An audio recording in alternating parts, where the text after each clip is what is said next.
الشيطان اللعين الرجيم.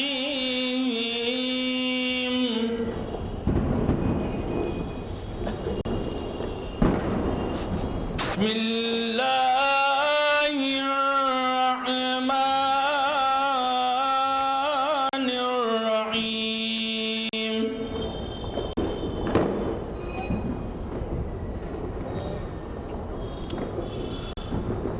ويقولون متى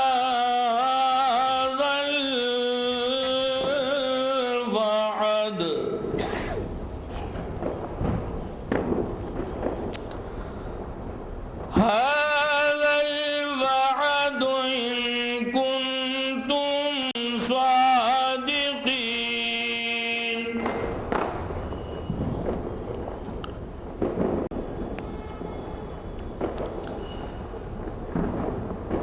ما ينظرون إلا صيحة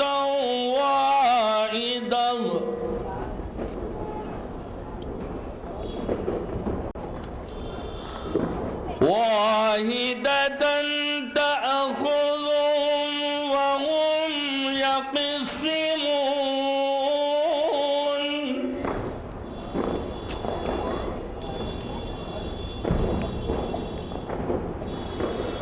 فلا يستطيعون توصية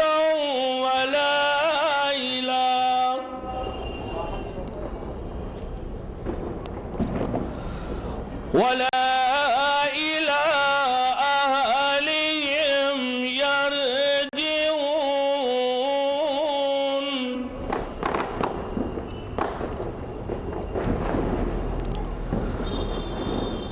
ونفخ في الصور فإذا هم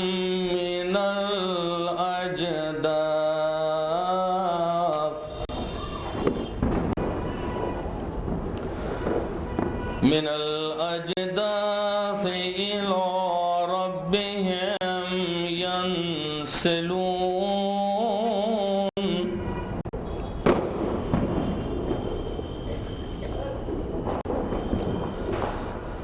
قالوا يا ويلنا من بعثنا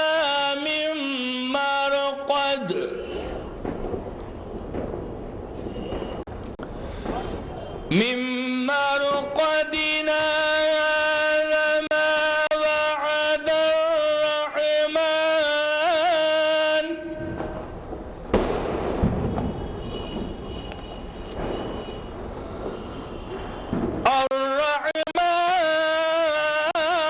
وصدق المرسلون.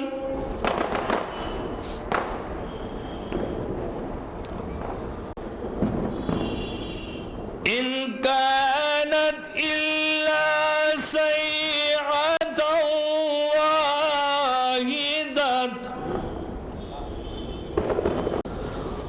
واحدة فإذا هم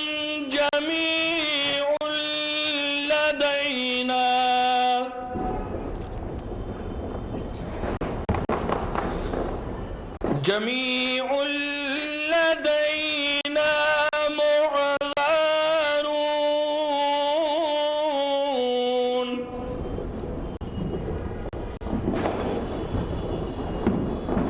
فاليوم لا تظلم نفس شيئا ولا تجزون إلا ما كنتم تعملون.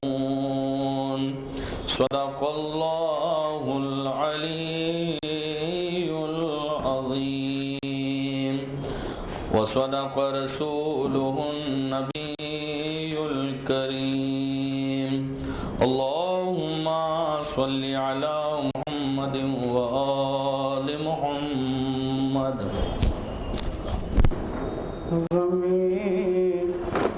حسین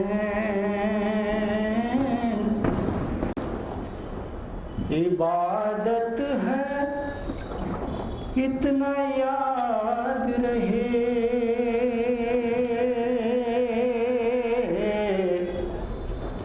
غم حسین عبادت ہے اتنا یاد رہے،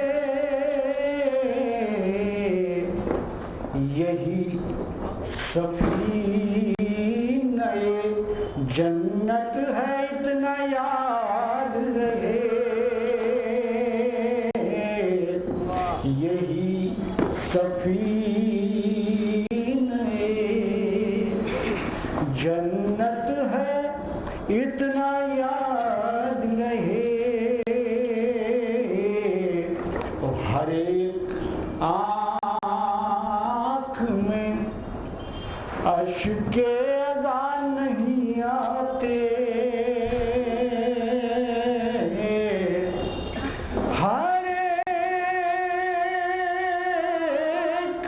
آنکھ میں اشک اذا نہیں آتے، اذا میں شرط طہارت ہے اتنا یاد رہے،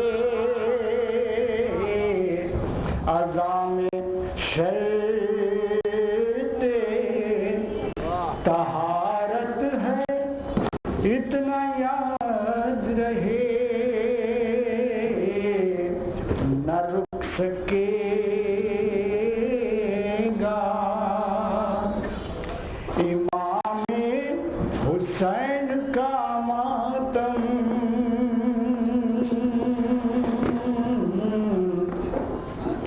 نہ رک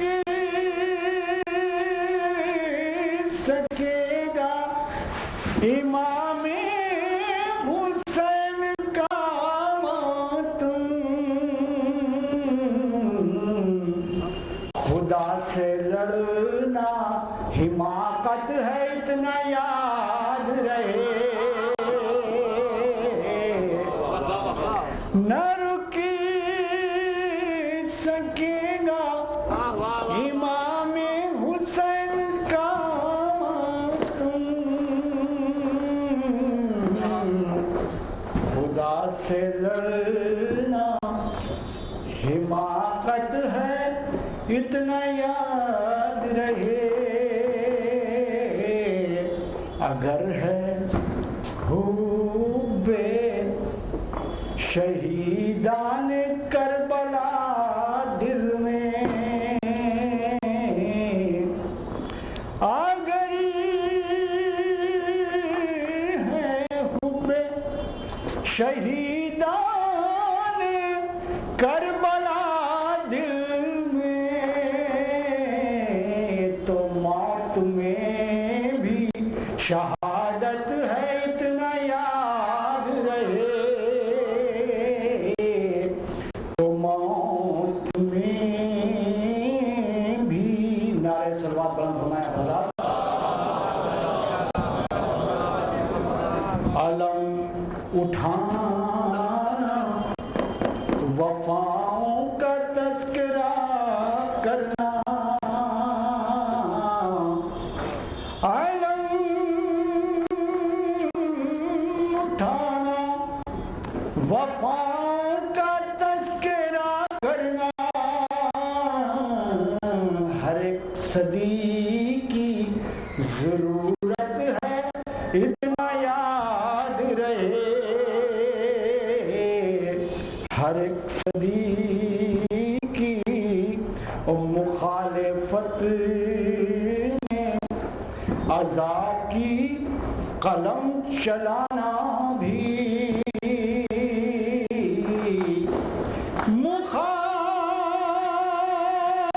مخالفت میں عزا کی قلم چلانا بھی،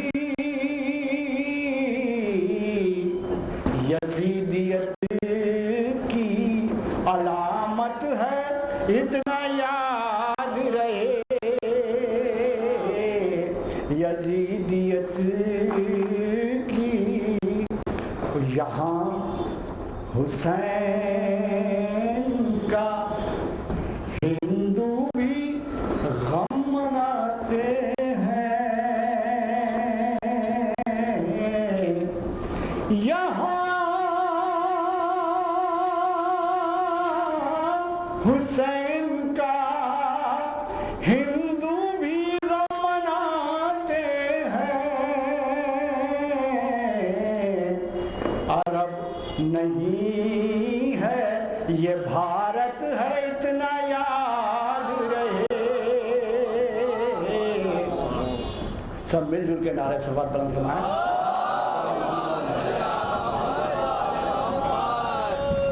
یہاں حسین کا ہندو بھی غم مناتے ہیں، عرب نہیں ہے یہ بھارت ہے اتنا یاد رہے۔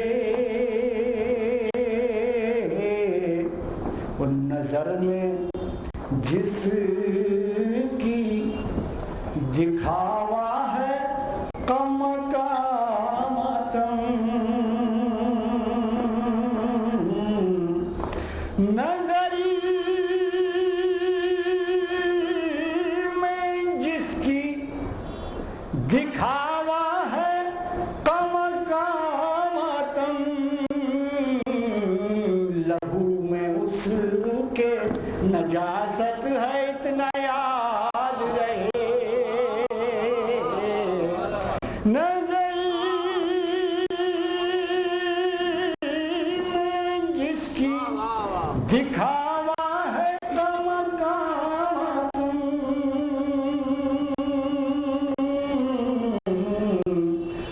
لہو میں اس کے نجاست ہے اتنا یاد رہے۔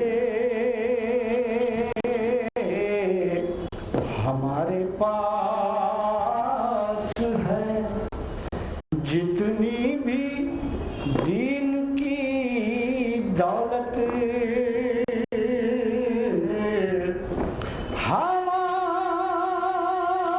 ہمارے پاس ہے جتنی بھی دین کی دولت، حسین ہی کی بدولت ہے اتنا یاد رہے۔ حسین ہی کی بدولت ہے اتنا یاد رہے۔ نہ بوند بھر بھی عزا میں کوئی خیانت ہو، یہ سیدہ کی امانت ہے اتنا یاد رہے۔ آخری شعر قرار دے رہا ہوں اس شعر کو، اس کے بعد مقطع کہ امامہ جس کا اترتا نہیں مصائب میں، امامہ جس کا اترتا نہیں مصائب میں، وہ شخص غافل حرمت ہے اتنا یاد رہے۔ وہ شخص غافل حرمت ہے اتنا یاد رہے۔ عزا جہاں ہے وہیں دین بھی ہے فدوی، عزا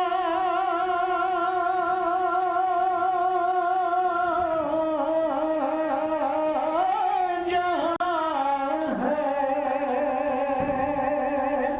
وہیں دین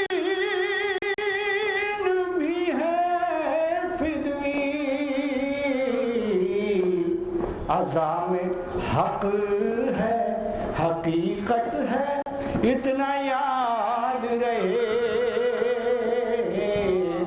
عزام حق ہے۔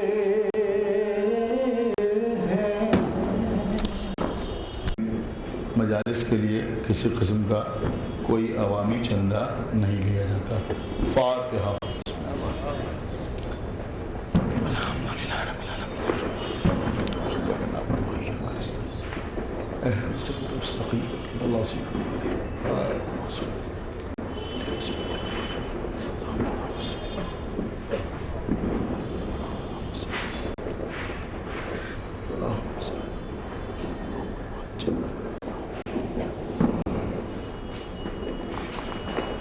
اعوذ باللہ السمیع العلی العظیم من الشیطان اللعین الرجیم، بسم اللہ الرحمن الرحیم، الحمد للہ الذی ہدانا لہذا وما كنا لنهتدي لولا أن هدانا الله، لقد جاءت رسل ربنا بالحق، الصلاة والسلام على صاحب الدين والإسلام والحل والحرام والركن والمقام والصلاة والصيام والسجود والقيام والشريعة والأحكام والحجة والبرهان والمحبة والعرفان والحق والبيان والكتاب والقرآن، سيدنا ونبينا وشفيعنا ومولانا ومولى الثقلين جد الحسن والحسين أبي القاسم محمد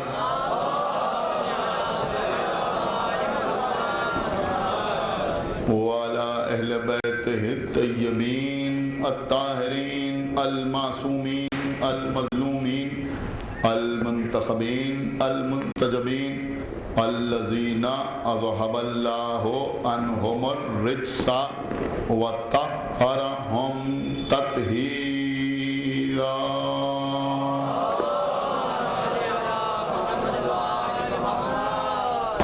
ولعنة الله وقتلتهم وغاصبي حقوقهم ومنكري فضائلهم ومصائبهم وشجاعتهم وسخاوتهم وطهارتهم وولايتهم وعظمتهم وعطشهم أجمعين من الآن إلى يوم الدين، اللهم عذبهم عذابا يستغيث منه أهل النار، آمین رب العالمین۔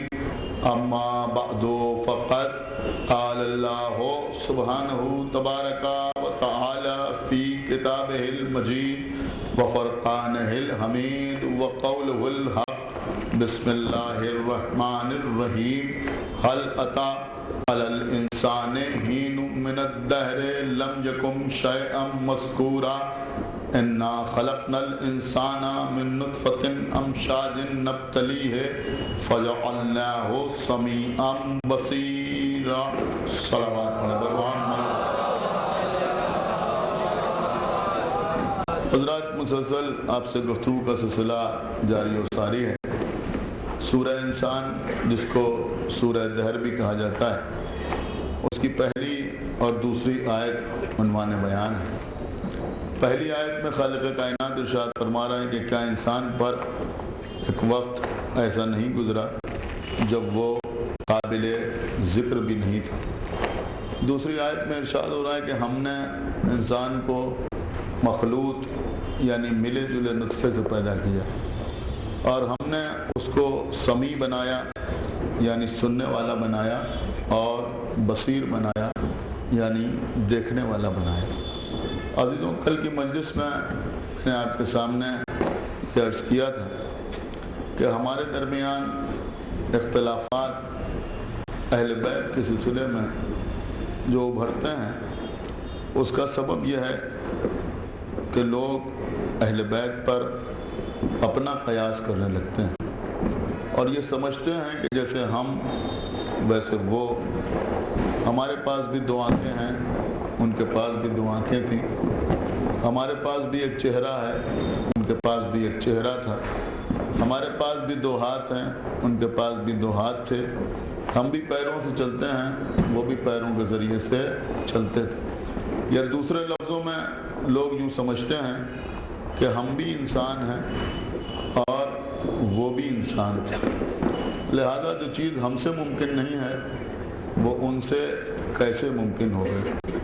اور کچھ لوگ فضائل اہل بیت فقط اس حد تک بیان کرنا اور سننا پسند کرتے ہیں جس میں اہل بیت کی فقط انسانی خصوصیات بیان ہوں. یعنی یہ بیان ہو کہ علم میں ان کا کوئی جواب نہ تھا، یہ بیان ہو کہ عبادتوں میں ان کا کوئی جواب نہ تھا، یہ بیان ہو کہ وہ بہت زیادہ سجدہ کرنے والے تھے، وہ متقی تھے، وہ پرہیزگار تھے، وہ ایک بہترین انسان تھے. گویا لوگوں کے ذہنوں تک یہ بات پہنچائی جائے کہ اگر ہم بھی محنت کریں اور ہم بھی کوشش کریں تو معاذ اللہ نعوذ باللہ ہم بھی ان کے جیسے بن سکتے ہیں. جبکہ عزیزوں اگر غور کیا جائے تو اس سے انکار نہیں ہے کہ قرآن میں اللہ نے ہم کو بھی انسان کہا اور مولا علی کو بھی انسان کہا. لیکن ہمارے جیسے انسان میں اور علی جیسے انسان میں ایک بہت بڑا فرق یہ ہے کہ ہمارے جیسے انسان کا تذکرہ سورہ انسان میں کیا گیا، علی جیسے انسان کا تذکرہ سورہ رحمان میں کیا گیا. ایک صلوات پڑھیں بر محمد و آل بھائی، ایک صلوات اور پڑھنے بر محمد و آل. دیکھیں عزیزوں، جب انسان سمجھ میں آئے گا تو انسانیت سمجھ میں آئے گی. بے شک ہمیں بھی انسان کہا گیا، مولا علی کو بھی انسان کہا گیا. ہم کو بھی دنیا انسان کہتی ہے، مولا علی کو بھی دنیا انسان کہتی ہے. ایک جملہ عرض کر رہا ہوں بالکل آغاز مجلس میں، انشاءاللہ آپ محسوس کریں گے تو خاموش نہ رہیں گے کہ ہمارے جیسے انسان کی شان کیا ہے. کہ اللہ نے جمادات کو پیدا کیا، نباتات کو بھی پیدا کیا، حیوانات کو پیدا کیا اور انسان کو پیدا کیا. جمادات سے نباتات افضل ہیں، نباتات سے حیوانات افضل ہیں اور حیوان سے انسان افضل ہے. فرق کیا ہے کہ جمادات وہ ہیں جن کو اللہ نے ایک شیپ عطا کیا ہے، ایک جسم عطا کیا ہے. بہت توجہ آپ حضرات کی، لیکن اس میں نمو نہیں ہے. جو پتھر جتنا بڑا ہے وہ اتنا ہی بڑا رہے گا، ان میں نمو نہیں ہے. نباتات کیا ہیں کہ اللہ نے ان کو نمو عطا کیا ہے. آج پودا اتنا بڑا ہے، کل اتنا بڑا ہو جائے گا، پرسوں اور بڑا ہو جائے گا، پھر اس میں پھل آئیں گے، اس میں پھول سامنے آئیں گے، تو وہاں نمو ہے. لیکن ان میں قوت رفتار نہیں ہے. اللہ نے جانور کو خلق کیا، حیوان کو خلق کیا، اس کو قوت رفتار بھی بخشی. وہ یہاں سے وہاں جا سکتا ہے، وہاں سے وہاں جا سکتا ہے. اب اللہ نے انسان کو خلق کیا. انسان میں اور حیوان میں فرق کیا ہے کہ حیوان بھی کھاتا ہے، انسان بھی کھاتا ہے. حیوان بھی چلتا ہے، انسان بھی چلتا ہے. حیوان بھی نسل کو آگے بڑھاتا ہے، انسان بھی نسل کو آگے بڑھاتا ہے. سب کچھ ایک جیسا ہے، لیکن انسان میں فرق کیا ہے کہ اللہ نے انسان کو گفتگو کا سلیقہ عطا کیا ہے. یا یوں کہہ دیا جائے کہ اللہ نے انسان کو نطق عطا کیا ہے. بہت توجہ آپ بات کی، اللہ نے انسان کو نطق عطا کیا ہے. نطق کا مطلب بولنا نہیں ہے، نطق کا مطلب با مقصد بولنا ہے. صلوات پڑھیں اور محمد و آل توجہ فرمائیے گا، ورنہ بہت سے جانور بھی بولتے ہیں. نطق کا مطلب با مقصد بولنا ہے. تو کیونکہ جانور میں اور ہم میں، حیوان میں اور ہم میں ایک نطق کا فرق ہے، لہذا ہمارے جیسے انسان کو حیوان ناطق کہا جاتا ہے. حیوان ناطق کا مطلب کیا ہوا کہ یہ بولنے والا حیوان ہے، یہ گفتگو کرنے والا حیوان ہے. اب آپ نہ بولیں گے تو کون بولے گا کہ بھیا ہمارے جیسے انسان کو حیوان ناطق کہا جاتا ہے، علی جیسے انسان کو قرآن ناطق کہا جاتا ہے. صلوات پڑھیں پر محمد و آل محمد. ایک صلوات اور پڑھنے پر محمد و آل محمد. ہمارے جیسے انسان کو حیوان ناطق کہا جاتا ہے، مگر مولا علی جیسے انسان کو قرآن ناطق کہا جاتا ہے۔ شاید ابھی بھی کسی کو لطف نہ آیا ہو تو میں جملہ عرض کر دوں کہ حیوان ناطق کا مطلب کیا ہوا؟ حیوان ناطق کا مطلب یہ ہوا کہ اگر حیوان گفتگو کرنے لگے تو ہمارا جیسا ہو جائے۔ آپ نے کچھ غور کیا یا نہیں غور کیا؟ ارے بھیا، اگر حیوان گفتگو کرنے لگے تو ہمارا جیسا ہو جائے، اور اگر قرآن گفتگو کرنے لگے تو علی کا جیسا۔ صلوات بر محمد و آل محمد۔ قرآن گفتگو کرنے لگے، ایک صلوات اور پڑھنے پر محمد و آل محمد۔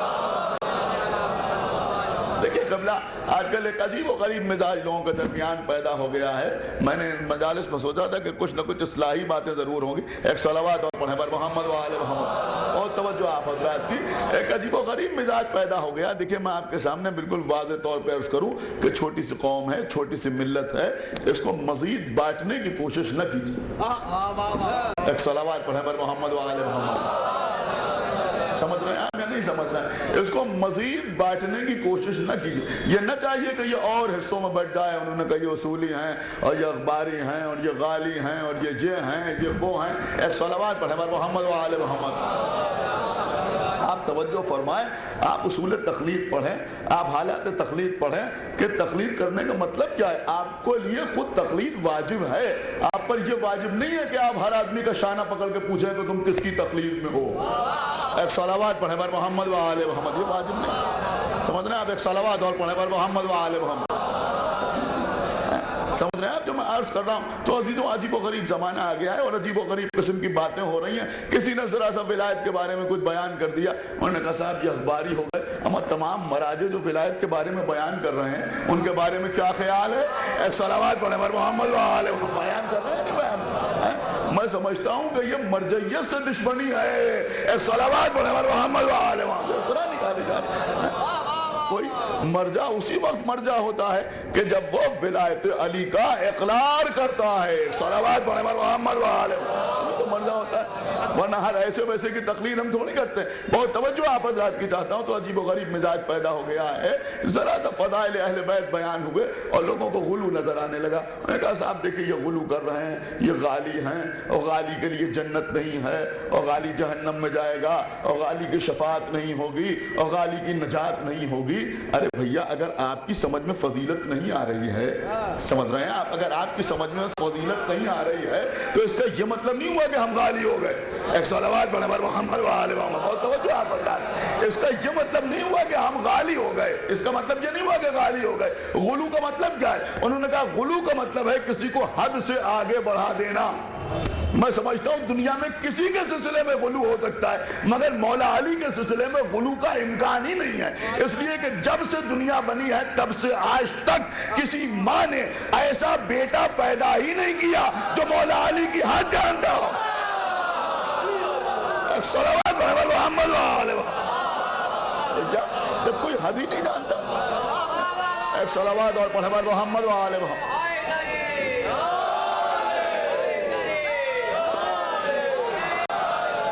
تو غلو کا مطلب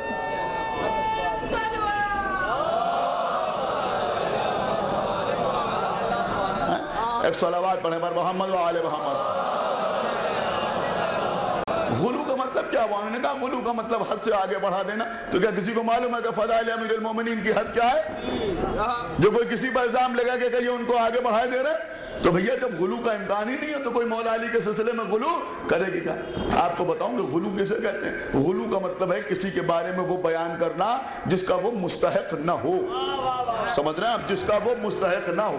سمجھ رہے ہیں آپ؟ ہمیں ٹھیک سے پورا لکھنؤ نہیں جانتا اور اعلان ہو رہا ہے، انہوں نے کہا کہ ساری دنیا کے مشہور خطیب میثم زیدی ممبر پہ آ رہے ہیں، اس کا نام ہے غلو۔ دیکھیں میں شروعات اپنے ہی سے کیے دے رہا ہوں۔ ایک صلوات پڑھیں پر محمد و آل محمد۔ کچھ غور کر رہے ہیں آپ یا نہیں غور کر رہے ہیں بھائی؟ ایک صلوات پڑھیں پر محمد و آل محمد۔ جو آدمی ممبر پہ آگے بیٹھ گیا اس کو علامہ کہنا شروع کر دیا، اس کا نام ہے غلو۔ ہم جو کہیں گے سچ کہیں گے، سچ کے سوا کچھ نہ کہیں گے۔ بہت توجہ آپ حضرات کی۔ جو ممبر پہ آ گیا اسے علامہ کہنا شروع کر دیا، اس کا نام ہے غلی۔ جس کے سر پہ امامہ دیکھا اس کو مجتہد کہنا شروع کر دیا۔ ایک صلوات پڑھیں پر محمد و آل محمد۔ ایک بابا دے بلند صلوات پڑھیں محمد و آل محمد. بھیا اس کا نام ہے غلو. ہم اپنے بچے کو لے کے باہر نکلے, آپ نے کہا چاند جیسا بچہ ہے, اور نہیں ہے, اس کا نام ہے غلو. بھیا ہر شخص کے سلسلے میں غلو ہوتا ہے, لیکن لوگوں نے ماحول ایسا بنا دیا ہے کہ جیسے غلو کا لفظ جو ہے وہ صرف اہل بیت ہی کے لیے بنا ہے, اور کسی کی شان میں تو غلو ہوتا نہیں. جو غلو ہوتا ہے وہ بس مولا علی کی شان میں ہوتا ہے. اما کیا کوئی مولا علی کی شان میں غلو کرے گا؟ دیکھیے عزیزوں, یہاں پر مسئلہ کچھ اور ہے. آپ شاید سمجھ نہیں رہے میں کیا عرض کر رہا ہوں. یہاں مسئلہ کچھ اور ہے. لوگ کہتے ہیں کہ صاحب آپ علی کو اللہ کہہ رہے ہیں, ہم علی کو اللہ نہیں کہتے, اس لیے کہ اگر علی کو اللہ کہیں تو فضائل کا سارا لطف ہی ختم ہو جائے. بھیا صلوات پڑھیں محمد و آل محمد. کیا سن رہے ہیں آپ بھائی؟ خدا کے لیے توجہ فرمائیے.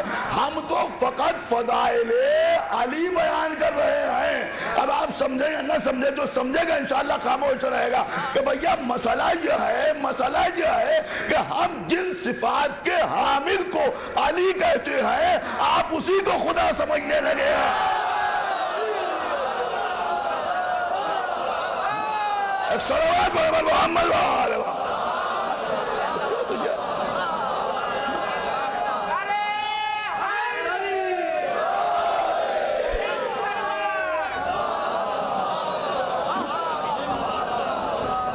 صلوات اور پڑھنے پر محمد و آل محمد. خدا سمجھنے لگے. ایک جملہ عرض کر رہا ہوں عزیزوں, صاحبان نظر کے حوالے ہے. اس کا مطلب یہ ہوا کہ ہم علی کے سلسلے میں غالی نہیں ہیں, آپ اللہ کے سلسلے میں مقصر ہیں. ایک صلوات پڑھنے پر محمد و آل محمد. ایک صلوات اور پڑھنے پر محمد و آل محمد. سمجھ میں نہیں آتا؟ ارے بھائی کہاں کی بات کرتے ہو؟ میں آپ کے سامنے عرض کر رہا ہوں, پوری توجہ آپ حضرات کی چاہتا ہوں. آپ دیکھیں کہ اللہ نے واضح طور پر بیان کر دیا کہ دیکھو تمہارا جیسا انسان اور ہے, والی جیسا انسان اور ہے. تم اور ہو وہ اور ہے, تم اور ہو وہ اور ہے. ان کو اپنا جیسا نہ سمجھنا, اپنے کو ان کا جیسا نہ سمجھنا. تمہاری حیثیت کیا ہے؟ کَإِنَّا خَلَقْنَا الْإِنسَانَ. بہت توجہ کے ساتھ سنیے گا. اللہ کہہ رہا ہے ہم نے انسان کو خلق کیا. کیسے؟ من نطفۃ امشاج, ملے جلے نطفے سے پیدا کیا. اور جسے ملے جلے نطفے سے پیدا کیا اسے کیا بتایا, کیا بنایا؟ کہ سمیع بصیرا, سننے والا بنایا, دیکھنے والا بنایا. آپ مجھے بتائیں انسان میں اور بھی تو صفات ہیں یا نہیں؟ چلتا بھی تو ہے, بولتا بھی تو ہے, غور کر رہے ہیں آپ, دل بھی تو دھڑکتا ہے, کام بھی تو بہت سے انجام دیتا ہے. لیکن اللہ کہہ رہا ہے ہم نے سننے والا بنایا اور دیکھنے والا بنایا. اس کا سبب کیا ہے؟ آپ کو دنیا میں کوئی ایک آدمی ایسا نہیں ملے گا اگر ڈھونڈیے تو جو یہ کہے کہ ہمارا بچہ اب ماشاءاللہ 1.5 سال کا ہو گیا ہے, اب تھوڑا تھوڑا سننے لگا ہے. کوئی کہتا ہے آپ سے؟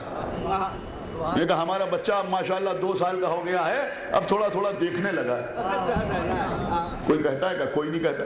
اس کے برعکس لوگ یہ کہتے ہیں کہ ہمارا بچہ اب ماشاءاللہ 1 سال سے اوپر ہو گیا ہے, اب تھوڑا تھوڑا بولنے لگا ہے, اب اماں ابا کرنے لگا ہے. کیا سن رہے ہیں آپ؟ خدا کے لیے توجہ فرمائیے گا. ہمارا بچہ اب ماشاءاللہ 1.5 پونے 2 سال کا ہو گیا ہے, اب آہستہ آہستہ چلنے لگا ہے. اس کا مطلب یہ ہوا کہ چلنا دنیا میں آنے کے بعد سیکھتا ہے. کیا سن رہے ہیں آپ؟ اب بولنا 1 سال سے اوپر کا ہو کے سیکھتا ہے, لیکن یہ دیکھنے کی صلاحیت اور سننے کی صلاحیت کا یہ انسان اپنے ساتھ لے گیا تھا. ہائے ہائے ہائے, سن رہے آتا نہیں سن رہے بھائی؟ ایک صلوات پڑھیں محمد و آل محمد. لے گیا تھا. جب دنیا میں آتا ہے تو سننا بھی جانتا ہے اور دیکھنا بھی جانتا ہے. تو دنیا میں آیا تو سننا بھی جانتا ہے اور دیکھنا بھی جانتا ہے. اسی لیے اللہ کہہ رہا ہے سمیع بصیرا, ہم نے سننے والا بنایا اور دیکھنے والا بنایا. بھیا ایک بات یہ بھی سمجھ میں آئی کہ جو مخلوط نطفے کی پیداوار ہے, میں کیا عرض کر رہا ہوں عزیزوں, جو مخلوط نطفے کی پیداوار ہے, جب وہ دنیا میں آتا ہے تو سننا جانتا ہے, دیکھنا جانتا ہے, مگر بولنا نہیں جانتا. ارے بھیا صلوات پڑھیں محمد و آل محمد. ایک صلوات اور پڑھیں محمد و آل محمد. جب دنیا میں آتا ہے تو وہ سننا جانتا ہے, دیکھنا جانتا ہے, مگر بولنا نہیں جانتا, بولنا نہیں جانتا. دیکھیں اکثر میں ایک جملہ کہتا رہتا ہوں, اس وقت پھر دل چاہ رہا ہے کہ آپ کے سامنے عرض کر دوں کہ یہ اللہ نے جو قرآن میں آدم سے لے کے عیسیٰ تک 1,23,999 انبیاء کا تذکرہ کیا ہے. یہ انبیاء کا تذکرہ نہیں ہے، آل محمد کے قصیدے کی تشبیب ہے. ایک صلوات پڑھیں پر محمد و آل محمد. آل محمد کے قصیدے کی تشبیب ہے، یا یوں کہا جائے کہ ذہنوں کو عادی بنایا گیا ہے فضائل اہل بیت کو برداشت کرنے کا. ایک صلوات پڑھیں پر محمد و آل محمد. اب دیکھیں عزیزوں، میں ہوا میں بات نہیں کر رہا ہوں، وہ اہم بات آپ کی خدمت میں عرض کر رہا ہوں کہ میں سمجھتا ہوں کوئی سمجھدار انکار نہیں کر سکتا.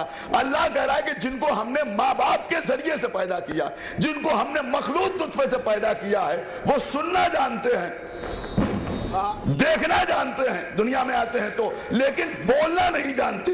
اسی لیے آدم سے لے کے خاتم تک جتنے نبی دنیا میں آئے، ان میں آغوش مادر میں صرف اس عیسیٰ نے کلام کیا جو بغیر باپ کے پیدا ہوا.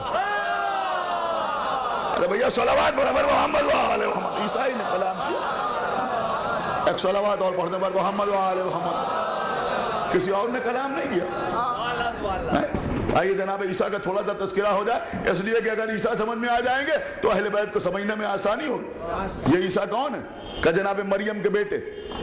مریم کون؟ کہ جناب عمران اور جناب حنا کی بیٹی. نظر مانی. کس بات کی نظر مانی؟ کہ اللہ ہمیں بیٹا دے گا تو ہم اس کو بیت المقدس کی خدمت کے لیے وقف کر دیں گے. لیکن جب اولاد پیدا ہوئی تو بیٹا نہیں تھا، بیٹی تھی. اب مسئلہ پیش آیا، یہ بیٹی ہے، اگر اس کو اللہ کے گھر کی خدمت کے لیے وقف کیا جائے گا تو یہ ہمیشہ وہاں کیسے رہے گی؟ دیکھیں اس سے زیادہ وضاحت میں آپ کے سامنے نہیں کر سکتا. سمجھ رہے ہیں آپ؟ یہ وہاں کیسے رہے گی؟ ایک جملہ عرض کر رہا ہوں عزیزوں کہ اللہ نے مریم کو حنا اور عمران کے خلوص کی قدر کرتے ہوئے اللہ نے مریم کو بتول بنا دیا.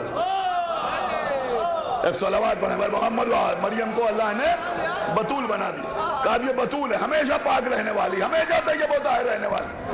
اب جناب مریم کہاں رہی؟ کہا جناب مریم بیت المقدس میں رہتی رہی. لیکن جب عیسیٰ کی ولادت کا وقت آیا تو کیا کہا گیا کہ مریم تم اب بیت المقدس سے باہر چلی جاؤ. یہ سب آپ سنتے رہتے. بیت المقدس سے باہر آ گئی جناب مریم. اب یہاں پر جو نقطہ آپ سنتے ہیں وہ مجھے آپ کو نہیں سنانا ہے، لیکن مجھے دوسری بات آپ کے سامنے عرض کرنا ہے. ہم نے اپنے بچپنے میں بڑے بڑے علماء سے جناب مریم کے سلسلے میں یہ نقطہ سنا ہے کہ چونکہ مریم بتول تھی، چونکہ مریم طاہرہ تھی، چونکہ مریم طیبہ تھی، چونکہ مریم صادقہ تھی، صدیقہ تھی، لہذا اللہ نے اس بات کو پسند نہیں کیا کہ کسی غیر معصوم سے مریم کا عقد ہو. کچھ غور کر رہے ہیں آپ یا نہیں غور کر رہے ہیں؟ اور چونکہ کوئی مریم کا کفو موجود نہیں تھا، یعنی معصومین میں کوئی ایسا نہیں تھا جس سے مریم کی شادی ہو، لہذا اللہ نے مریم کو کنوارا رکھنا پسند کیا. کیا سن رہے ہیں آپ؟ لیکن اس بات کو پسند نہ کیا کہ غیر کفو سے مریم کی شادی ہو جائے. اب یہ مجمع نہ بولے گا تو کون بولے گا؟ ایک جملہ عرض کر رہا ہوں کہ بھیا جس بی بی کو اللہ کے گھر سے وقت ولادت باہر نکالا جا رہا ہے اس کا تو کوئی کفو نظر آ نہیں رہا ہے، تو جس بی بی کو اللہ کے گھر کے اندر بلایا جا رہا ہے. ایک صلوات برابر محمد و آل محمد.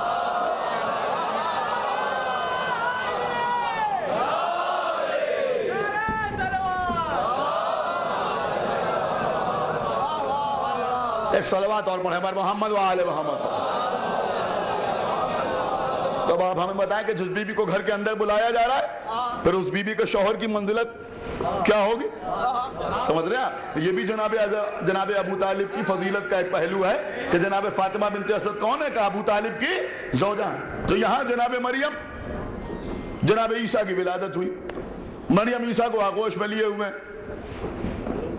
سمجھ رہے ہیں آپ؟ یہودی آئے، انہوں نے کہا تمہاری آغوش میں یہ بچہ کیسے آ گیا؟ تمہاری تو شادی نہیں ہوئی، تمہاری آغوش میں یہ بچہ کیسے آ گیا؟ مریم کو حکم ہوا کہ آپ خاموشی کا روزہ رکھ لیں. مریم کو حکم ہوا کہ آپ خاموشی کا روزہ رکھ لیں. میں سمجھتا ہوں کہ جناب مریم کی ایک سب سے بڑی فضیلت یہ بھی ہے کہ عورت ہونے کے باوجود خاموشی کا روزہ رکھ لیا. ایک صلوات پڑھیں بر محمد و آل محمد. ایک صلوات اور پڑھیں بر محمد و آل محمد. ایک باواز بلند صلوات پڑھیں بر محمد و آل محمد. تو مریم نے خاموشی کا روزہ رکھ لی. جب پوچھنے والوں نے پوچھا تو جناب عیسیٰ کی طرف اشارہ کیا. انہوں نے بڑے طنز کے ساتھ عیسیٰ کی طرف دیکھا کہ یہ بچہ کیا بولے گا. لیکن جیسے عیسیٰ کی طرف دیکھا تو جناب عیسیٰ بولے. کیا بولے؟ انی عبداللہ، کہ میں کیا ہوں؟ کہ میں اللہ کا بندہ ہوں. آتانی الکتاب، آتانی الکتاب، اللہ نے مجھے کتاب دی ہے. وجعلنا نبیہ، اور اللہ نے مجھے نبی بنایا ہے. دیکھیں یہ تین جملے ہیں. میں اللہ کا بندہ ہوں، مجھے اللہ نے کتاب دی ہے، اور اللہ نے مجھے نبی بنایا ہے. آنے والے واپس چلے گئے. انہوں نے جو سوال کیا تھا اس کا تو جواب ہی عیسیٰ نے نہیں دیا. ان کا سوال تھا مریم کی عصمت کے بارے میں. عیسیٰ کہہ رہے میں عبداللہ ہوں، میں صاحب کتاب ہوں، میں نبی ہوں. آنے والے واپس چلے گئے. یہودی تھے، بہکے ہوئے تھے، بھٹکے ہوئے تھے، دین میں تحریف کرنے والے تھے، کتاب کو بدل دینے والے تھے. لیکن یہ جانتے تھے کہ جس کی گود میں عبداللہ ہو، جس کی گود میں صاحب کتاب ہو، کیا سن رہا ہے خدا کے لیے توجہ فرمائیے گا، جس کی گود میں صاحب کتاب ہو، جس کی گود میں نبی ہو، وہ معصوم ہوتا ہے، کافر نہیں ہوتا.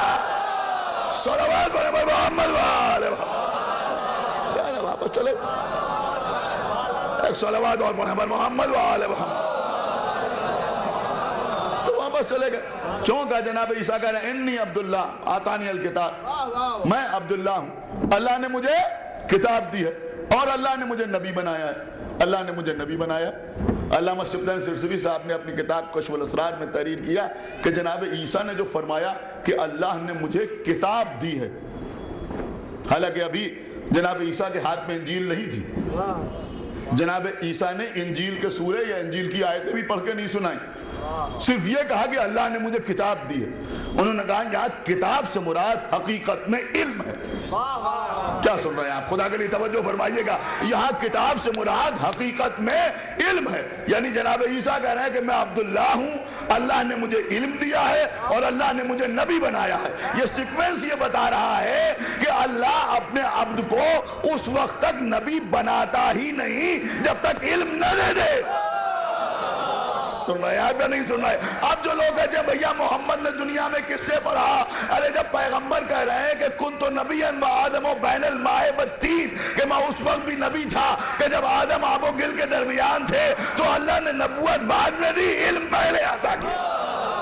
صلوات بر محمد و آل محمد، علم پہلے عطا کیا. تو جناب عیسیٰ کا علم اس منزل کے اوپر تھا. عزیزوں روایات میں ملتا ہے کہ جب جناب عیسیٰ تھوڑے بڑے ہوئے تو جناب مریم جناب عیسیٰ کو لے کر ایک استاد کے پاس گئی جو بالکل پرائمری کلاسز کو پڑھاتا رہتا تھا. وہاں پہنچی، جانے کے بعد کہا کہ یہ ہمارا بچہ ہے، اس کو بھی پڑھاؤ. جناب عیسیٰ وہاں بیٹھ گئے. استاد نے عیسیٰ کو قریب بلایا. اب یہی روایت ہے، کہا بیٹا کہو ابجد. تو جناب عیسیٰ نے کہا کہ اس کا مطلب کیا ہوا؟ اس نے کہا مطلب سے تمہیں کیا مطلب؟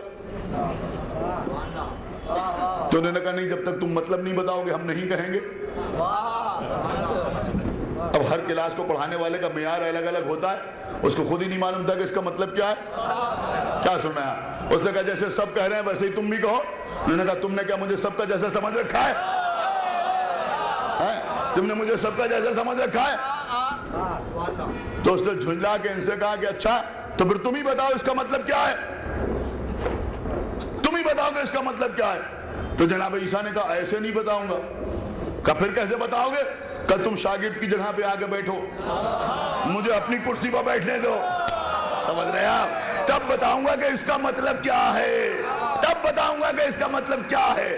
قسم خدا کی عزیزوں کیا جملہ میں آپ کے سامنے عرض کر رہا ہوں. اس کا مطلب یہ ہوا کہ عیسیٰ نے کہا مجھے اس کرسی پر بیٹھنے دو، تب میں تمہاری مشکل حل کروں گا، تب میں بتاؤں گا کہ اس کا مطلب کیا ہے. ہماری جان قربان علی کی اعلیٰ ظرفی پر سنا ہے کہ خلیفہ منبر کے اوپر بیٹھا ہوا ہے، علی مسئلے کو حل کر رہے ہیں. علی بتا رہے ہیں کہ دیکھو میں رسول کا جانشین ہونے کے لیے اس لکڑی کے منبر کا محتاج نہیں ہوں. صلوات بر محمد و آل محمد، محتاج نہیں. ایک صلوات اور پڑھیں بر محمد و آل محمد.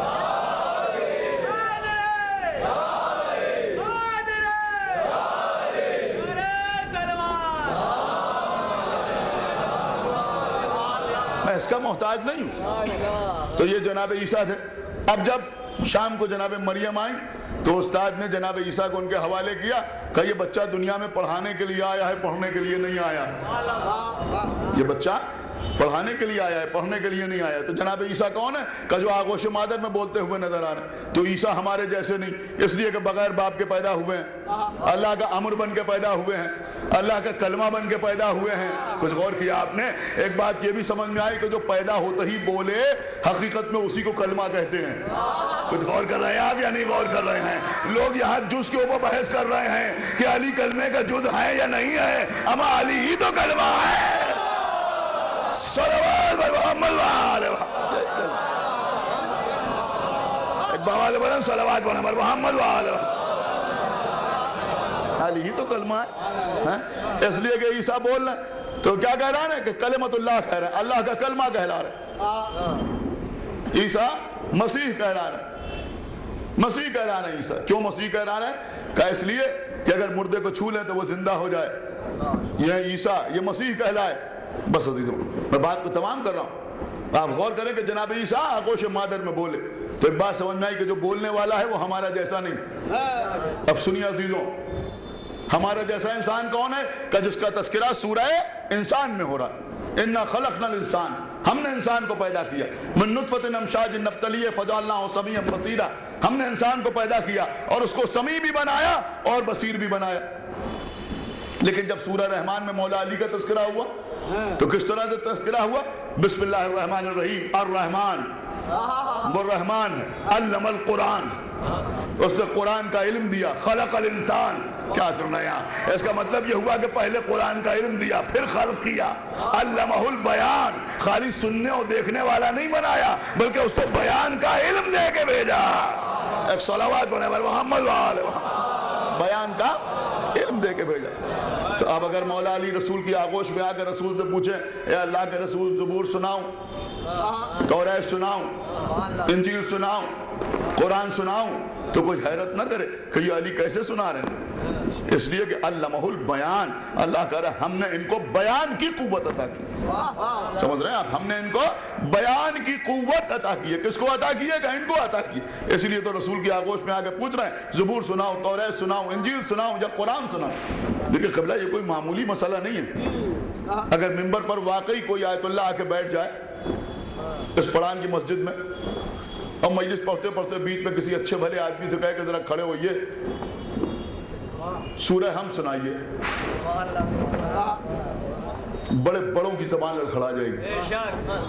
روز سورہ ہم پڑھتے ہیں پھر بھی زبان لڑکھڑا جائے گی۔ کیوں زبان لڑکھڑا رہی؟ انہوں نے کہا دیکھا نہیں قبلہ سامنے بیٹھے ہوئے ہیں تو زبان کیوں لڑکھڑا رہی؟ کہ روب علم طاری ہو رہا ہے۔ میں کہیں لے جا رہا ہوں آپ کو بھیا، جہاں معیار علم میں فرق ہوتا ہے وہاں کچھ سنانے میں زبان لکنت کرتی ہے، لیکن جہاں ایک نور کے دو ٹکڑے ہوتے ہیں وہاں 3 دن کا علی 30 برس کے محمد سے پوچھتا ہے زبور سناؤ، توریت سناؤ، انجیل سناؤ یا قرآن۔ صلوات بر محمد وآلہ۔ کیا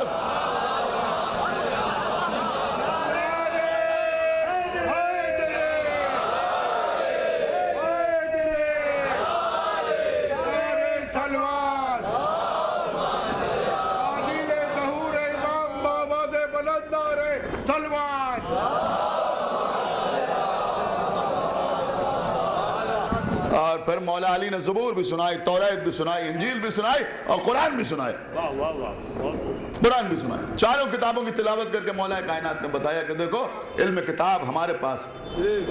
اگر تم زبور کو کتاب سمجھو تب بھی ہم عالم کتاب، اگر توریت کو کتاب سمجھو تب بھی ہم عالم کتاب ہے، اگر انجیل کو کتاب سمجھو تب بھی ہم عالم کتاب ہے، اور اگر قرآن کو کتاب سمجھو تب بھی ہم عالم کتاب ہے۔ علامہ محمد حسن صاحب نے اپنی کتاب میں لکھا کہ خالی ان 4 کتابوں کی تلاوت نہیں کی بلکہ مولا علی نے اس کے علاوہ جو صحیفے نازل ہوئے تھے انبیاء پر ان کی تلاوت کر کے بھی نبی کو سنایا۔ ایک صلوات پڑھیں پر محمد وآلہ محمد۔ آپ نے کچھ غور کیا یا نہیں غور کیا؟ شاید آپ وہاں نہیں پہنچے جہاں میں آپ کو لے جانا چاہتا ہوں۔ مولا علی رسول کی آغوش میں ہیں، بھیا کتنا وقت لگا، کچھ غور بھی کیا آپ نے یا نہیں غور کیا؟ علی آغوش رسول میں ہے، آغوش رسول میں تمام انبیاء کے صحیفے بھی سنا دیے، زبور بھی سنا دی، توریت بھی سنا دی، انجیل بھی سنا دی، قرآن بھی سنا دیا. ایک عمر درکار ہے یہ سب کچھ سنانے میں، لیکن علی نے آغوش رسول میں آتے ہی ان ساری کتابوں کی تلاوت کر کے بتایا کہ جو علی آغوش رسالت میں کچھ دیر میں تمام صحیفوں کی تلاوت کر سکتا ہے، زبور، توریت، انجیل اور قرآن پڑھ سکتا ہے، وہ ایک رکعت سے دوسری رکعت کے درمیان قرآن کی اور صلوات بر محمد وآل محمد، ایک بابا جو بلند صلوات بر محمد وآل محمد. آغوش رسول میں آ کے مولا علی نے چاروں کتابوں کی تلاوت کی، اور تلاوت بھی کیسے کی؟ کیسے تلاوت کی؟ کب ایسے تلاوت نہیں کی جیسے لوگ سڑک پر کھڑے ہو کے کرتے ہیں. سن رہے ہیں یا نہیں سن رہے ہیں؟ صلوات پڑھیں بر محمد و آل محمد. بلکہ ایسے تلاوت کی کہ رسول اللہ نے فرمایا کہ اگر داؤد ہوتے تو ایسے زبور نہ پڑھتے، اگر موسیٰ ہوتے تو ایسے توریت نہ پڑھتے، اگر عیسیٰ ہوتے تو ایسے انجیل نہ پڑھتے. یا علی جیسے آپ نے ان کتابوں کی تلاوت کر دی، جیسے آپ نے ان کتابوں کی تلاوت کر دی، اگر وہ نبی بھی ہوتے تو ایسے نہ پڑھتے جیسے آپ نے پڑھ دی. میں کہوں گا یا رسول اللہ، تعریف کا مطلب ہماری سمجھ میں نہیں آیا. زبور داؤد پر نازل ہوئی تھی، علی پر نازل نہیں ہوئی. توریت موسیٰ پر نازل ہوئی تھی، مولا علی پر نازل نہیں ہوئی. انجیل عیسیٰ پر نازل ہوئی تھی، مولا علی پر نازل نہیں ہوئی. لیکن آپ کہہ رہے ہیں وہ بھی پڑھتے تو ایسے نہ پڑھتے. ہو سکتا ہے نبی جواب دے کہ تمہیں اتنا سا فطرت کا قانون نہیں معلوم کہ جس کا کلام ہے اسی کی زبان سے اچھا لگتا ہے. جس کا کلام ہے اسی کی زبان سے اچھا لگتا ہے. ارے بھیا زبور کیا ہے کہ کلام اللہ، توریت کیا ہے کہ کلام اللہ، انجیل کیا ہے کہ کلام اللہ، قرآن کیا ہے کہ کلام اللہ، علی کون ہے کہ لسان اللہ. صلوات بر محمد و آل محمد.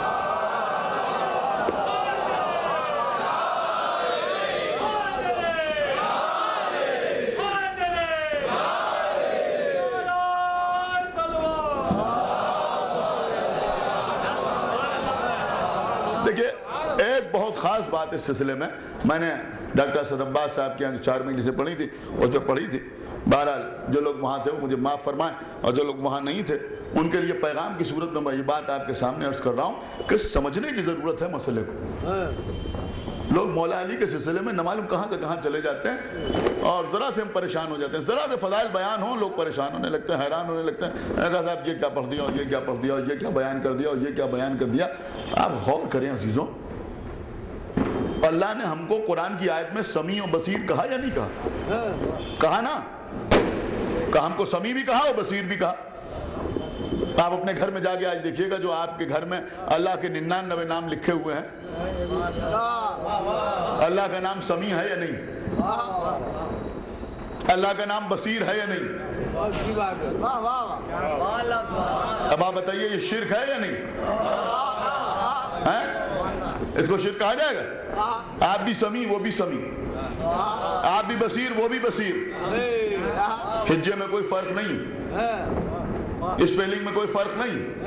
آپ بھی سمیع وہ بھی سمیع، آپ بھی بصیر وہ بھی بصیر، آپ بھی سننے والے وہ بھی سننے والا، آپ بھی دیکھنے والے وہ بھی دیکھنے والا. تو فرق کیا ہوا؟ کا اشتراک لفظی سے اشتراک معنی لازم نہیں آتا. سمجھ رہے ہیں آپ؟ یہ اصول ہے، اشتراک لفظی سے اشتراک معنی لازم نہیں آتا. تو ہم بھی سمیع ہیں وہ بھی سمیع ہیں، ہم بھی بصیر ہیں وہ بھی بصیر ہے. فرق کیا ہے؟ انہوں نے کہا فرق یہ ہے کہ ہم سمیع ہیں لیکن ہم اپنے کانوں کے ذریعے سمیع ہیں. کان ہیں تو ہم سن رہے ہیں، اور کان کام کرنا بند کر دیں تو ہم نہیں سنیں گے. کیا سن رہے ہیں؟ ہم بصیر ہیں تو آنکھوں کے ذریعے بصیر ہیں. آپ غور نہیں کر رہے ہیں. ہم آنکھوں کے ذریعے دیکھتے ہیں تو سنتے نہیں، کانوں کے ذریعے سنتے ہیں تو دیکھتے نہیں، زبان کے ذریعے بولتے ہیں تو محسوس نہیں کرتے، جلد کے ذریعے محسوس کرتے ہیں تو کسی چیز کے بارے میں بولتے نہیں، یہ چکھتے نہیں. اس کا مطلب یہ ہوا کہ الگ الگ مراکز ہیں ہماری صلاحیتوں کے. خدا کے لیے توجہ فرمائیے گا. لیکن اللہ کی بات الگ ہے. خدا کے لیے توجہ فرمائیے گا. ہم آنکھوں کے ذریعے دیکھتے ہیں، آنکھیں ہوں تو ہم بصیر ہیں، وہ آنکھیں نہیں رکھتا مگر بصیر ہے. سن رہے ہیں یا نہیں سن رہے؟ خدا کے لیے توجہ فرمائیے. ہم کان رکھتے ہیں تو سمیع ہے، وہ کان نہیں رکھتا مگر سننے والا ہے. ہم زبان رکھتے ہیں تو کلام کرتے ہیں، وہ زبان نہیں رکھتا لیکن متکلم ہے۔ ہم ہاتھ رکھتے ہیں تو کام کرتے ہیں، وہ ہاتھ نہیں رکھتا لیکن قادر ہے۔ ہم پیر رکھتے ہیں تو ہر جگہ پہنچتے ہیں، وہ پیر نہیں رکھتا لیکن ہر جگہ موجود ہے۔ اس کا مطلب یہ ہوا کہ اس کی سماعت اس کی بصارت سے الگ نہیں ہے، اس کی بصارت اس کے متکلم ہونے سے الگ نہیں ہے، اس کا متکلم ہونا اس کے رازق ہونے سے الگ نہیں ہے، اس کا رازق ہونا اس کے خالق ہونے سے الگ نہیں ہے۔ آپ کہیں پہنچ رہے ہیں یا نہیں پہنچ رہے ہیں؟ اسی لیے عزیزوں کسی کتاب میں، اب دیکھیں ہو سکتا ہے بعض لوگوں کو حیرت ہو، کسی کتاب میں میں نے یہ نہیں دیکھا کہ رسول نے ارشاد فرمایا ہو کہ یا علی آپ کی آنکھیں عین اللہ ہیں، کہیں نہیں ملے گا۔ کہا کہ یا علی آپ کے کان اذن اللہ ہیں، نہیں فرمایا نبی۔ یا علی آپ کی زبان لسان اللہ ہے، نہیں کہا نبی نے۔ حالانکہ ہمارے جیسے خطیب پڑھ دیتے، شعرا نظم کر دیتے ہیں، نیت غلط نہیں ہوتی، اللہ انہیں اجر دینے والا ہے، لیکن اللہ نے یہ نہیں کہا کہ علی کے کان اذن اللہ ہیں، نبی نے نہیں کہا کہ علی کی آنکھ عین اللہ ہے، نبی نے نہیں کہا کہ علی کے ہاتھ ید اللہ ہے، یہ کہیں نہیں کہا۔ مجھے معلوم تھا کہ ایسے ہی سناٹا چھائے گا جب یہ بیان کروں۔ کسی کتاب میں آپ کو نہیں ملے گا کہ اللہ نے یہ کہا کہ علی کی آنکھیں عین اللہ، علی کے کان اذن اللہ، علی کا چہرہ وجہ اللہ، علی کی زبان لسان اللہ، علی کے ہاتھ ید اللہ، یہ نہیں کہا۔ اس لیے کہ اللہ وہ ہے کہ اس کی سماعت اس کی بصارت سے الگ نہیں ہے، اس کی بصارت اس کی قدرت سے الگ نہیں ہے، اس کی قدرت اس کی رزاقیت سے الگ نہیں ہے۔ اسی لیے نبی نے یہ نہیں کہا بلکہ بھری ہوئی مسجد میں کہا کہ یا علی انت عین اللہ، انت وجہ اللہ، انت لسان اللہ، انت ید اللہ، یعنی یہ نہیں کہا کہ آپ کی آنکھیں عین اللہ ہیں، بلکہ کہا یا علی آپ عین اللہ ہیں، آپ وجہ اللہ ہیں، آپ لسان اللہ ہے۔ ایک صلوات بولے محمد والے بھائی، صلوات بولے محمد والے محمد۔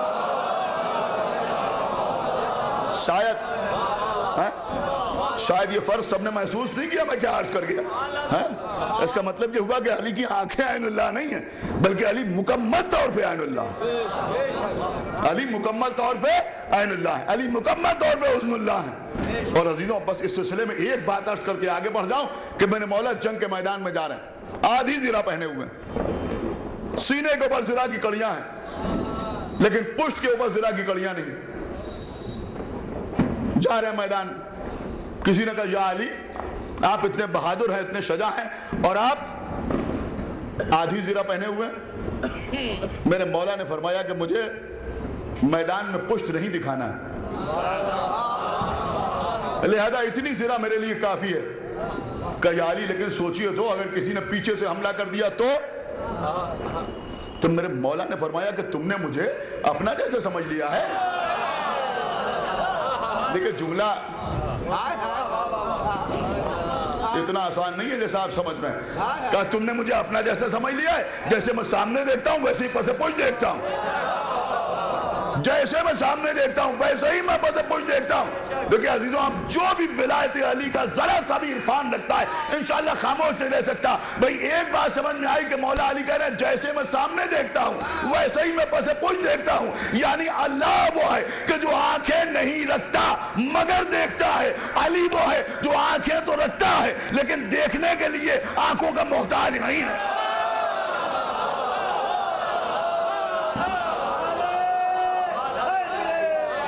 دیکھنے کے لیے ایک صلوات اور پڑھتے پر محمد وآلہ محمد،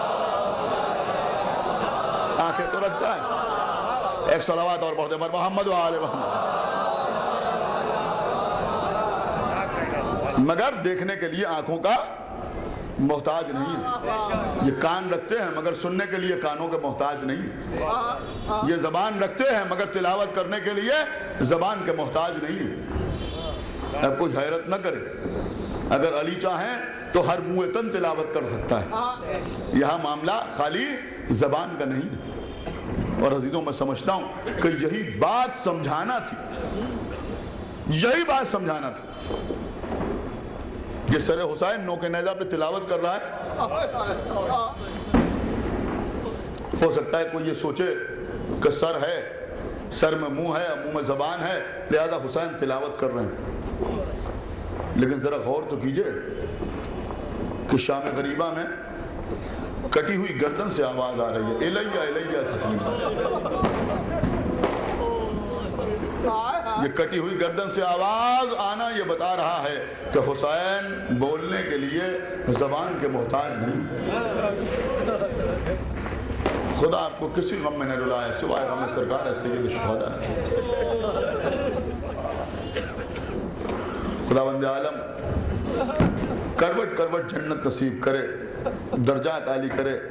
امین روح انقلاب علامہ عرفان حیدر آبادی صاحب مصائب میں بڑا خوبصورت سا جملہ وہ فرماتے تھے کہ کائنات میں 3 بیٹیاں ایسی ہیں جن پر مصائب کے پہاڑ توڑ دیے، لیکن کوئی یہ نہ بتا پایا کہ ان کی خطا کیا تھی. ایک رسول کی بیٹی زہرا، دوسرے علی کی بیٹی زینب، اور تیسرے حسین کی بیٹی سکینہ.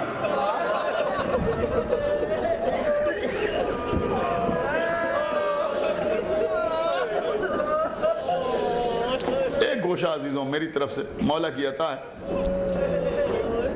جو میں عرض کر رہا ہوں آپ کے سامنے. بی بی زہرا، شہزادی زینب اور جناب سکینہ. عزیزوں بی بی زہرا کون ہے؟ رسول اللہ نے فرمایا کہ بیٹا نعمت ہوتا ہے، بیٹی رحمت ہوتی. ہر شخص کے لیے اس کی بیٹی رحمت. رسول کون ہے؟ وَمَا أَرْسَلْنَاكَ إِلَّا رَحْمَةً لِلْعَالَمِينَ. اللہ کہہ رہا کہ نہیں بھیجا ہم نے رسول کو مگر عالمین کے لیے رحمت بنا کے. رسول عالمین کے لیے رحمت. سمجھ رہے ہیں آپ؟ عالمین کے لیے، عالم کے لیے نہیں، 2 عالم کے لیے نہیں بلکہ عالمین کے لیے رحمت، جس کا آج تک دنیا اندازہ نہیں لگا پائی کہ عالمین کا سلسلہ کہاں تک. سمجھ رہے ہیں آپ؟ آج تک کوئی پتہ نہیں لگا پایا کہ عالمین کا سلسلہ کہاں تک. اللہ کہہ رہا ہم نے عالمین کے لیے رحمت بنا کے بھیجا ہے. تو رسول عالمین کے لیے رحمت اور بی بی زہرا رسول کے لیے رحمت. یہ ہے بی بی زہرا. شہزادی زینب کون ہے؟ مولا علی کے لیے رسول اللہ نے ارشاد فرمایا کہ زینوا مجالسکم بذکر علی ابن ابی طالب. زینت دو اپنی مجلسوں کو ذکر علی سے. کوئی شرط نہیں لگائی کہ مذہبی مجلس ہو تو اس کو زینت دو ذکر علی سے، بلکہ فرمایا زینت دو اپنی مجلسوں کو ذکر علی سے.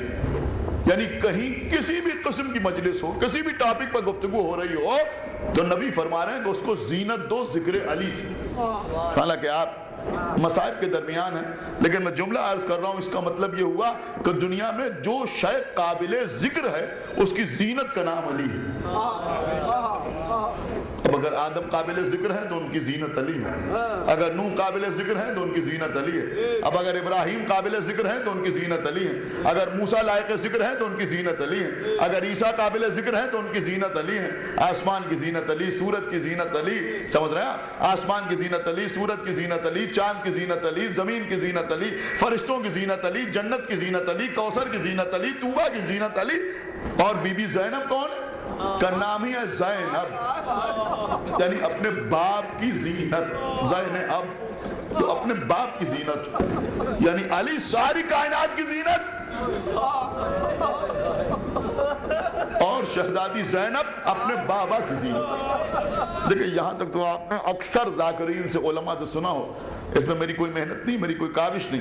جو ذاکرین بیان کرتے ہیں وہی میں نے بیان کر دی. لیکن اب منزل آتی ہے جناب سکینہ کی. غور کیجئے عزیزوں جو میں عرض کر رہا ہوں. دیکھیے عزیزوں کسی کا انتقال ہو گیا، 40ویں کا رقعہ چھپا، ہمارے سر سے ہمارے بابا کا سایہ اٹھ گیا. یہ غم برداشت کے لائق نہ تھا اگر ہمارے سامنے واقع کربلا نہ ہوتا. لہذا سکون قلب کی خاطر ہم نے مجلس حسین برپا کی ہے. اس طرح کے اشتہارات آپ پڑھتے یا نہیں پڑھتے؟ اس کا مطلب یہ ہوا کہ حسین کائنات کے لیے باعث سکون. کیا سن رہے ہیں آپ؟ حسین کا نام سنتے ہیں تو غمزدہ دلوں کو سکون حاصل ہوتا ہے۔ بس عزیزوں اگر کہیے تو ایک بار پھر سے سلسلہ دہرا دوں کہ ساری کائنات کے لیے رحمت ہے رسول، رسول کے لیے رحمت ہے ان کی بیٹی زہرا، ساری کائنات کی زینت ہے مولا علی، مولا علی کی زینت ہے ان کی بیٹی زینب، اور ساری کائنات کے لیے سبب سکون ہے حسین ابن علی، اور حسین کے لیے سکون کا سبب ہے بی بی سکینہ۔ اس لیے کہ فرماتے ہوئے نظر آ رہے ہیں کہ مجھے وہ گھر اچھا نہیں لگتا، وہاں سکون نہیں ملتا کہ جہاں میری سکینہ موجود نہ ہو۔ ہاں عزیزوں کتنی محبت تھی امام حسین کو جناب سکینہ سے، اس کا اندازہ نہیں لگایا جاتا، لیکن سب سے زیادہ مصیبت کے پہاڑ بی بی سکینہ پر توڑ دیے گئے۔ لیکن قبلہ آپ دور دور سے یہاں تشریف لاتے، یہاں قریب میں مومنین کی بہت بڑی کوئی آبادی بھی نہیں، زیادہ تر آنے والے نہ معلوم کتنے دور سے یہاں آتے ہیں، اور مقصد و معال مجلس فقط گریہ بر حسین ہوتا ہے، لہذا میں مسائل میں کوئی کمی نہیں کرنا چاہتا۔ جی چاہتا ہے کہ ایک ایسا واقعہ آپ کے سامنے پیش کروں کہ جس میں ان تینوں بیٹیوں کا تذکرہ ہو جائے، نبی کی بیٹی کا تذکرہ بھی ہو جائے، علی کی بیٹی کا ذکر بھی ہو جائے، اور حسین کی بیٹی کا تذکرہ بھی ہو۔ عزیزوں جب کربلا سے یہ لٹا ہوا قافلہ چلا تو اول یہ لوگ دن میں سفر کرتے تھے، رات میں آرام کرتے تھے، لیکن پھر یزید کا حکم آیا کہ جلد از جلد قیدیوں کو حاضر کیا جائے، لہذا اب دن رات سفر ہونے لگا۔ دیکھیں گھبرایا نہ کیا، شک نہ کیا کیجئے۔ کوئی بیان کرتا ہے کہ بی بی سکینہ امام زین العابدین کے ساتھ خاردار راہوں پر چل رہی، کبھی بیان ہوتا ہے کہ بی بی کو ناکے کے اوپر سینے کے بل لٹا کر رسی کے ساتھ باندھ دیا گیا، کبھی بیان ہوتا ہے کہ بی بی جناب زینب کے ناکے پر بیٹھی تھی۔ عزیزوں سارے واقعات صحیح ہیں، بہت طویل سفر تھا۔ کبھی بی بی سکینہ کو خاردار راہوں پر اپنے بھیا کے ساتھ پیدل چلایا گیا، کبھی بچی زیادہ روئی تو زینب کے ناکے پر بٹھا دیا گیا، کبھی سکینہ میں چلنے کی سکت نہ رہی تو ناکے کی پشت پر سینے کے پر لٹا کے رسی سے باندھ دیا گیا۔ اب جب ناکا چلتا تھا تو سکینہ کا سینہ چھلتا، ناکے کی پشت بی بی کے خون سے رنگین ہو گئی۔ عزیزوں ایک اندھیری رات تھی، جب یاد کیجئے گا تب روئیے گا، اندھیری رات تھی، آسمان پر چاند بھی موجود نہ تھا، ان ملعونوں نے حسین کی یتیم بچی کو ایک ناکے پر بٹھایا اور اس ناکے کو قافلے میں سب سے پیچھے رکھا۔ ایک نہایت ظالم قسم کا شخص اس ناکے کی مہار پکڑ کے چلا۔ اب جن کے چھوٹے بچے ہیں وہ اپنے بچوں کو ذہنوں میں رکھ کے سنیں۔ اب جب تاریکی میں ناکا آگے بڑھا تو سکینہ نے گھبرا کے آواز دی، بابا میں اکیلی ہوں، آواز دی چچا عباس میری خبر لیجئے۔ جو شخص ناکے کی مہار پکڑے ہوئے تھا اس نے کہا بچی یہ چیخ چیخ کے فریاد نہ کرو، تمہارے چیخ کے فریاد کرنے سے میرے راستہ چلنے میں خلل پیدا ہوتا ہے۔ بی بی سکینہ نے کہا کہ پہلے تو میرے بابا کو قتل کر دیا، پہلے تو میرے چچا کے بازو قلم کر دیے، اب رونے بھی نہیں دیتا، فریاد بھی نہیں کرنے دیتا۔ عزیزوں آپ سنیں گے کیا ہوا، اس کا ظالم ہاتھ آگے بڑھا۔ بس عزیزوں میں کیا عرض کروں، اس نے وہ ظلم کیا کہ حسین کی یتیمہ فرش خاک پر گر کے بے ہوش ہو گئی۔ قافلے کو روکے نہ گیا، قافلہ آگے بڑھ گیا۔ کچھ دیر کے بعد جب حسین کی پیاسی اور یتیم بچی کو ہوش آیا تو دیکھا کہ اندھیرے میں میں تنہا ہوں، نہ وہ ناکا ہے نہ ناکا کی مہار پکڑنے والا ہے، نہ کسی ناکے پر بی بی زینب ہے، نہ ام کلثوم ہے، نہ سکینہ، دیکھ رہی ہیں کہ اب کوئی نہیں۔ عزیزو تنہا بی بی صحرا، کبھی داہنی جانب دوڑتی ہیں بابا آپ کہاں ہیں، کبھی بائیں جانب دوڑتی ہیں امو میری خبر لیجئے، کبھی آواز دیتی ہیں پھوپھی زینب میں کیا کروں، کبھی آواز دیتی ہیں اماں رباب میں اکیلی ہوں۔ عزیزوں دوڑتے دوڑتے دوڑتے دوڑتے بی بی سکینہ تھک گئی، تھک کے فرش خاک پر بیٹھ گئی، لیکن اب سر اٹھایا، پروردگار میں تنہا ہوں، تجھے میری اور میرے بابا کی محبت کا واسطہ میرے بابا تک یہ پیغام پہنچا دے کہ میں تنہا ہوں، میرے بابا جہاں ہے وہیں ٹھہر جائے۔ بس عزیزوں ادھر بی بی سکینہ نے دعا کی، ادھر خولی کے ہاتھ سے وہ نیزہ چھوٹا جس کے اوپر سر حسین نصب تھا، نیزہ زمین میں نصب ہو گیا۔ خولی نے لاکھ چاہا کہ نیزے کو نکالے لیکن نیزہ نہ نکلا، کچھ لوگوں نے مل کے نکالنا چاہا مگر نیزہ نہ نکلا۔ کسی نے کہا کہ نیزے سے سر حسین کو اتار لیا جائے، کسی دوسرے نیزے پر نصب کر دیا جائے، لیکن وہ لوگ اپنے اس ارادے میں بھی کامیاب نہ ہو سکے۔ اب یہ لوگ شمر کے پاس آئے، کہنا معلوم کیا بات ہے، سر حسین آگے نہیں بڑھتا۔ شمر ملعون تازیانہ لے کے چلا۔ عزیزوں برداشت کریں گے آپ؟ کہاں آیا؟ کہا سید سجاد کے قریب آیا، اس پر تازیانے برسانا شروع کیے۔ یہ بتاؤ کہ تمہارے بابا کا سر آگے کیوں نہیں بڑھتا؟ سید سجاد اپنے بابا کے سر کے قریب آئے، اے بابا آپ آگے کیوں نہیں بڑھتے؟ اے بابا آپ تازیانے نہیں کھائے جاتے؟ لبوں میں حرکت ہوئی، آواز آئی، میرے لال سید سجاد میری بیٹی سکینہ قافلے سے جدا ہو گئی ہے، جب تک سکینہ نہ آ جائے گی میں آگے نہ بڑھوں گا۔ شمر کہتا ہے جاؤ سید سجاد ہمیں قافلے کو آگے لے جانا ہے، اپنی بہن سکینہ کو ڈھونڈ کے لاؤ۔ سید سجاد لوہے میں جکڑے ہوئے، ہاتھوں کی ہتکڑیوں کو سنبھالا، پیروں کی بیڑیوں کو سنبھالا، آہستہ آہستہ پسے کارواں کی روانہ ہوئے۔ زینب نے دیکھا اپنے کو ناقے سے گرا دیا، بیٹا میں تمہیں تنہا نہیں جانے دوں گی۔ اب عزیزوں زینب ساتھ ساتھ پھوپھی بھتیجے سکینہ کو ڈھونڈتے ہوئے روانہ ہوئے، کافی دور پسے کارواں آ گئے، آگے دیکھا کہ ایک بی بی سیاہ چادر اوڑھے ہوئے بیٹھی ہوئی، بی بی سکینہ کو آغوش پہ لیے ہوئے ہیں، سر پہ دست شفقت پھیرتی جاتی ہیں، دلاسا دیتی جاتی ہیں اور رخساروں پر پیار کرتی جاتی ہیں۔ زینب آگے بڑھی، بیٹی کہ تم قافلے کے ساتھ نہ چلو گی، اے بیٹی تم نہ چلو گی تو تمہارے بابا کا سر آگے نہ بڑھے گا، شمر تمہارے بھیا کے پشت پر تازیانے لگائے گا۔ سکینہ اٹھی، زینب کی آغوش پہ آ گئی، بس آخری جملے اور مجلس تمام۔ شہزادی زینب نے آگے بڑھ کر کہا بی بی آپ نے ہم پہ بہت بڑا احسان کیا۔ تو رو لیجیے عزیزوں آخری جملے ہیں، کہا بی بی آپ نے ہم پہ بہت بڑا احسان کیا۔ کہا ہم نے کیا احسان کیا؟ کسی یتیم بچی کے سر پہ ہاتھ پھیرنا احسان کہلاتا ہے؟ کہا بی بی جب سے اس بچی کا بابا مارا گیا کسی نے اس بچی کے ساتھ ایسا اچھا سلوک نہیں کیا جیسا سلوک آپ نے اس بچی کے ساتھ کیا۔ اے بی بی ہمیں اپنا نام بتا دیجئے، اے بی بی ہم آپ کے احسان کے بدلے میں کوئی احسان تو نہیں کر سکتے لیکن آپ کا نام لے کے اللہ سے دعا ضرور کر سکتے ہیں کہ جیسے آپ نے ہماری یتیمہ پہ رحم کھایا اللہ آپ کے گھر پر رحمت نازل کرے، آپ کا گھر آباد رہے، آپ کے بچے زندہ و سلامت رہے۔ بس یہ سننا تھا، ان بی بی نے سر اٹھایا، اے بیٹی زینب ارے کسے دعا دیتی ہو؟ میں تمہاری اماں فاطمہ زہرا ہوں۔ اے زینب میں سکینہ کو گود میں نہ بٹھاؤں گی تو کون بٹھائے گا؟ زینب نے اماں کے گلے میں باہیں ڈالی، اے اماں اپنے بیٹے کا پرسا